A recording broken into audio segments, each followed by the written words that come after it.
les années avant Salambot, m'a toujours dit « tu ne fais que des histoires de mecs ». Et à un moment donné, je me suis dit « ah, d'accord, alors je vais vous montrer quand je vais m'y mettre ». Et là, j'ai passé 2 ans et demi sur 40-42 pièces. Et je voulais surtout fidéliser par rapport à Flaubert. Parce que le roman Salambot est d'une modernité absolument totale, et je l'avais abandonné donc il y a des années, et j'avais un manque, un repentir sur la chère et belle Salambot, qui rencontre cette brute Mato Sloane, et malheureusement l'histoire se termine tragiquement.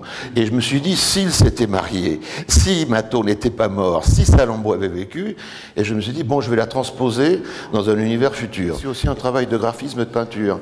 Donc à la fois, je vais faire les éléments druyesques, qui sont les éléments aigus, qui quelque part symbolisent un peu la masculinité, et la rondeur de la femme.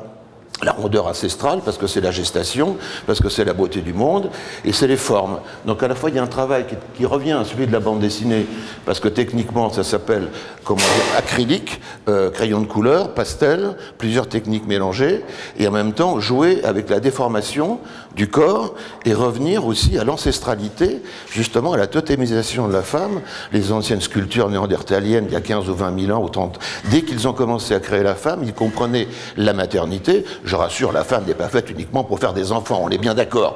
Il y a aussi, on peut faire ministre, on peut faire plombier, on peut faire tout ça, je suis d'accord. Mais dans le travail d'un graphiste, je me suis dit, explorons la chose, et je ne suis pas le premier, parce que depuis les grottes de Lascaux, je dois être le 100 millième. Donc ça veut dire que c'est un mythe éternel, et à travers le monde de la science-fiction, Salambot revu par Druillet, c'est un exercice de style.